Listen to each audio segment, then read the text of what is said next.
When you hear Japantown, what do you think of? Do you think of characters like this from famous movies and toys, famous food, or perhaps something else? Well, let's show you around Japantown in San Jose, which has a little bit of all of those things: fun goodies, fun toys, fun characters, and obviously delicious food. So we're heading into Japantown. 5th and Jackson is kind of the epicenter of the area, but we are going by delicious restaurants, coffee shops, all sorts of things with Japanese American history all spread throughout. So let's take you to all of those things. Here's an example of Roy's Station, which is a coffee shop. It used to be a gas station. And there's also a farmer's market we didn't make it to today, but maybe a different time. And this is 5th and Jackson, which has a lot of things. Let's cross the road. There's an events board, which is kind of neat. A lot of the Japanese American happenings around here, you can find that board. But the other neat thing is that there are so many memorial type of things like this bench. There are several benches around like this. This bench right here talks about a Senate bill that was passed to preserve Japantowns. And my kid asked what the Senate bill was when we read this sign. And so we talked about it, that there were only 3 Japantowns left in the United States. This one, San Jose, San Francisco, and Los Angeles. And there will be more videos coming, so remember to hit that subscribe button so you can be alerted to when those come. But this was just a neat way for us to talk about the history.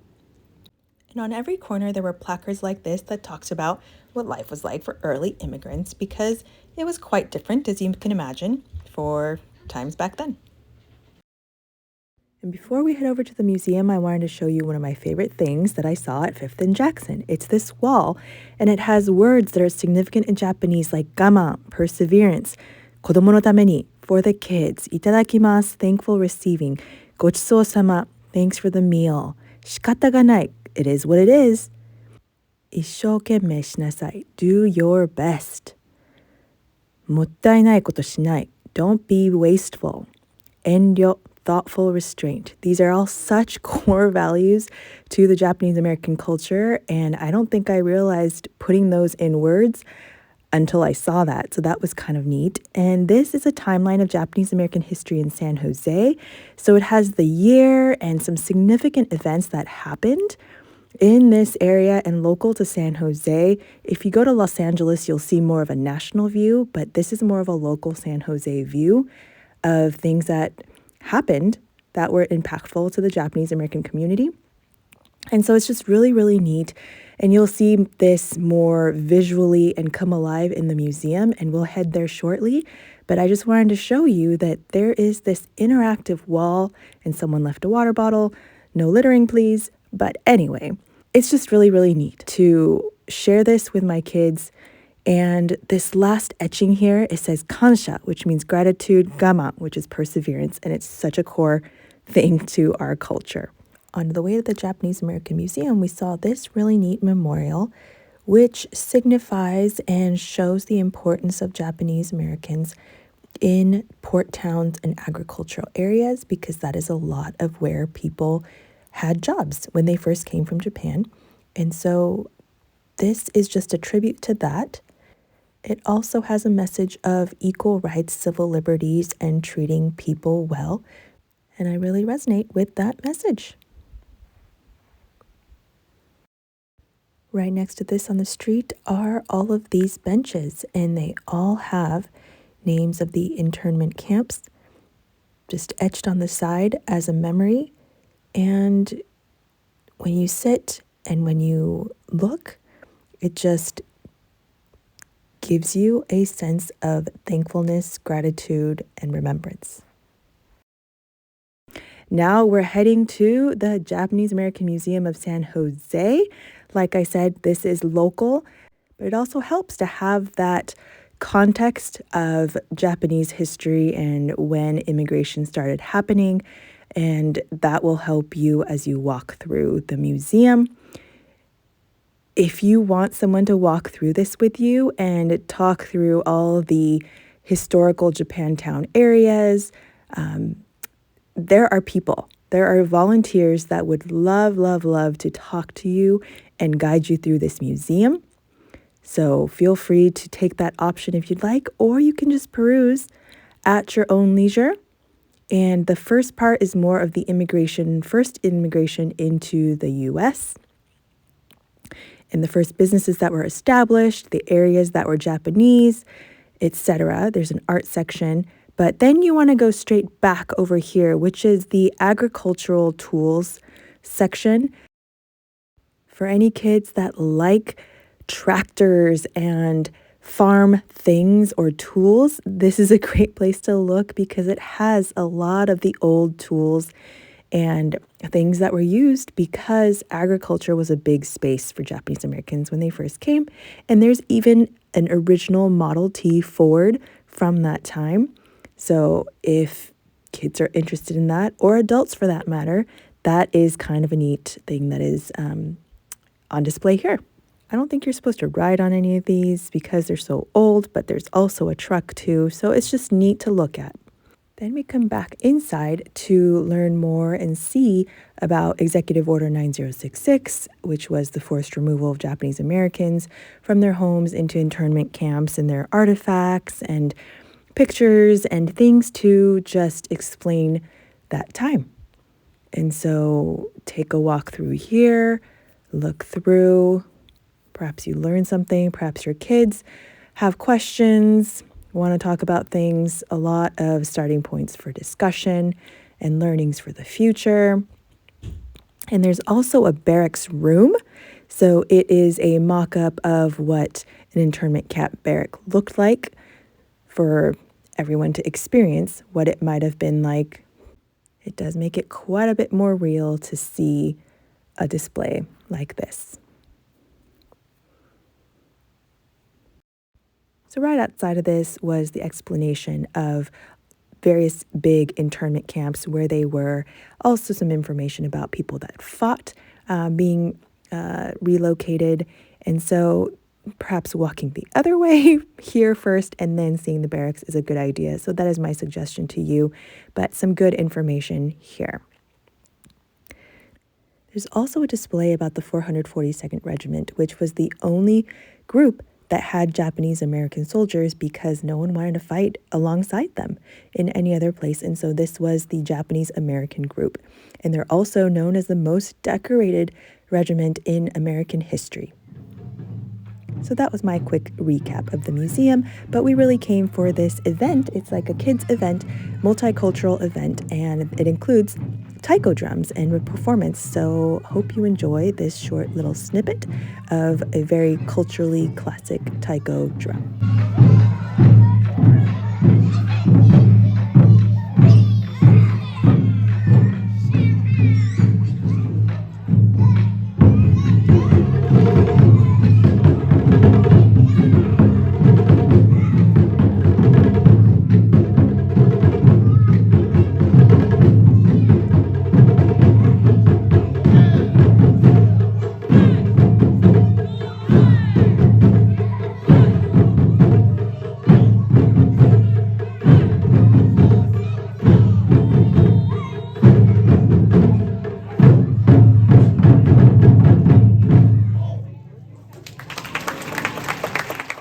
The next activity is called Adagio Taiso, literally radio exercise. And growing up, I'd go to Japan in the summers, and a lot of the kids and adults would go to local parks at a certain time and do these exercises together. And it was a community type of event, and it was also just a way to get yourself moving.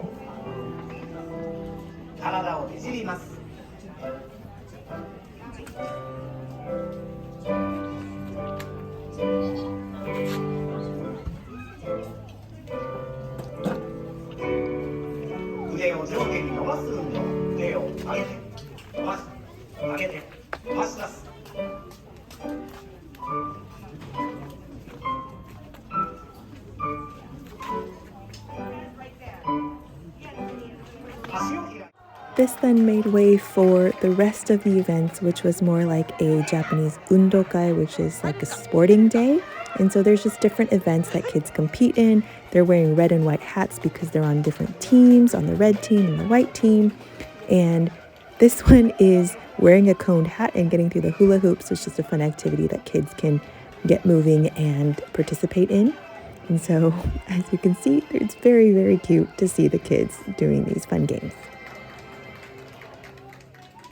This next activity is called tamaire, which is tossing in the ball into these baskets, and it is also a very popular sporting day event, and the team with the most balls in their basket wins. A little chaotic, sure, but it's definitely fun for kids. Okay, time to go shopping. We're going to peek into this little shop on this corner first and see what is in here. Oh my goodness. If you love corgis, you are going to love how cute or kawaii these items are. And there's just a lot of different things in this shop. If you go to the back room, there's clothing, there's different accessories, there's all kinds of stuff that you can take a look at. But we will move on. There's a bunch of different restaurants on this stretch on both sides and also on the other side of Jackson and 5th, but we will be going to Shuedo later, and I want to go look at Nikkei traditions too, but let's keep going on this side because there's a Nijiya market. We want to stop in for a few grocery items. I haven't been to this Nijiya market. It is smaller than the one I go to in Mountain View sometimes, so let's just take a quick perusal. We're going to walk you through, and it's just kind of fun to always look at a new grocery store. Maybe that's just me, but I'm taking you along with me. Kewpie, Japanese mayo. Oh, and if you want to plant your own garden of Japanese things like shiso leaves, that is here. My mom's interested in some chestnuts. Miso, all kinds of miso, koji. I teach you how to make super simple shiokoji and other things. Oh, that yuzu tofu. I've ordered that before, and the edamame tofu. Tried those. Yep, other kinds of miso, koji, fermented goodness in this section right here. Eggs, lots of eggs, meat, fish, clams. Apparently my kid was interested in clams.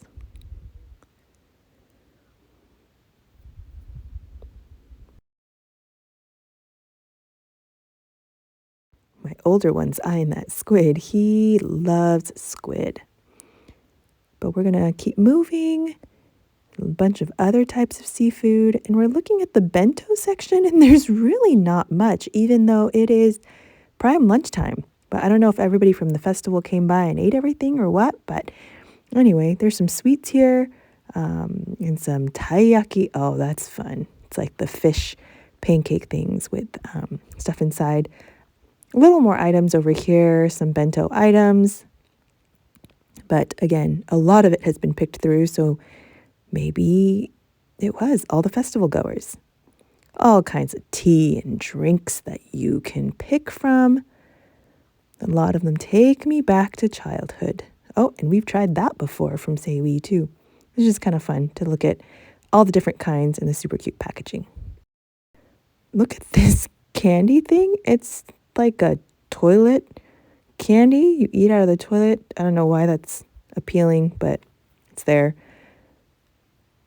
There's another one that kids found. It's kind of dangerous to be in this section, I tell you. I remember these from childhood. These are all taking me back. And look at the poppin' cookin' section. We've done this before. Check out the video where we made our poppin' cookin' kit. Those were quite fun. Oh, and Animal Crossing crackers. Yeah, a lot of fun things. I am amazed we didn't come out with any of these sweets. And next door, there is a shaved ice place. It looked quite delicious from peeking at what people had in their hands. We did not buy one. And there's also a restaurant here, Kazu. I've seen this. I've never eaten here, but I may need to come back. Now let's cross to the other side of the street and take a peek into Gifts Kogura. I'm curious what's inside. And it looks like a lot of things from very traditional Japanese culture, should I say. There are a lot of dishes, figurines, vases, little knickknacks, if I can say that, little decorations, tools, but a lot of plates. This is called a daruma. You color in the eyes when you make a wish and it comes true. There's actually a cool book called Jasmine Toguchi with the daruma. So I'll link that here because it is a super cute book that my boys loved. Thanks to a recommendation from a friend. And a lot of decorations and pots. And look at these cute bento boxes they stack and their little figures. I would buy one, except we already have a bunch of bento boxes, but these are super cute, aren't they?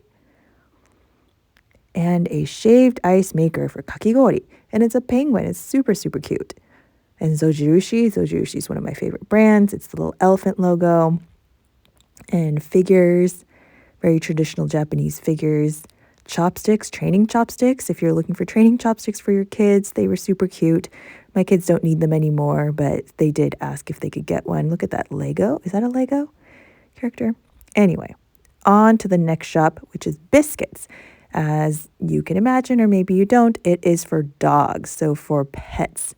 It's a shop dedicated to dog items, dog treats, dog washing products, dog toys, dog clothes. We don't have a dog, but we just figured we'd just come right in and check it out. It is pretty cute, and the people were really nice.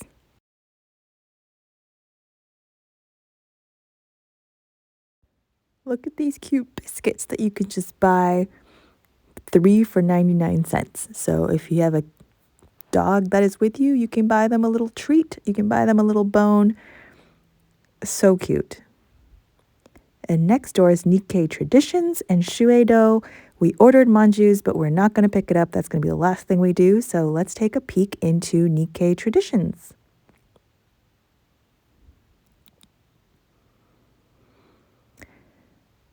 This is a neat store. The first thing that caught my eye, well, there's daruma and it's almost Legos. They're not actually Legos, but they're 3D puzzles. That's really cool. And these shirts are super fun. They don't have kid sizes. I wish they had kid sizes. They do not. They're all adult sizes, but they're pretty fun. And look at these socks. These socks are super cute. Whether you love Spam, sushi, animals, they're super cute. And they have books of all kinds, cookbooks, kids' books. It's fun. Come look for stuff here, puzzles. They just have a wide variety of fun things. I really like this store. Now let's pick up our manju. I pre-ordered because I did not want to have things be sold out, and I wanted to try every single flavor.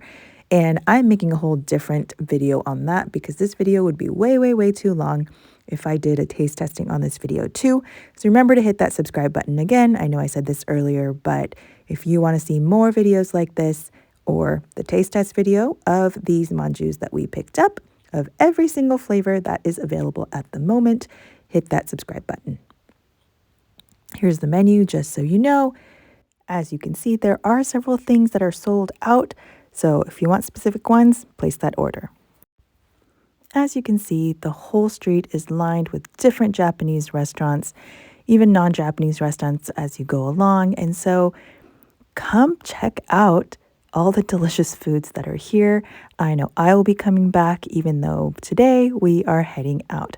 But I also just want to point out the art. There are cool murals just along the street if you have your eye out for them, and the benches. See if you can find all the benches that have information and games that you play on the benches. It's just a nice place to rest, to reflect, and perhaps play a game with someone. Before we head out, we're making one last stop, and we're coming full circle because this is the store that has the mural with the characters like Ultraman and Godzilla on the outside. It's called Zonky. And it has different characters, toys, all sorts of things from some of these classic anime and games. So if you are a fan of Dragon Ball or any of these other things, there's also Mario characters that my kids were getting excited about, Sanrio characters, all kinds of toys, also Godzilla, as I mentioned. So if you just want to take a look and you like collecting characters, toys, all that kind of stuff, or just want to walk down memory lane of things that you might have grown up with, have at it. But I have one tired boy, so we are going to head home for today. I hope you enjoyed this tour of San Jose, Japantown. If you did, remember to like, comment, share, subscribe, and I'll see you next time. Mata ne.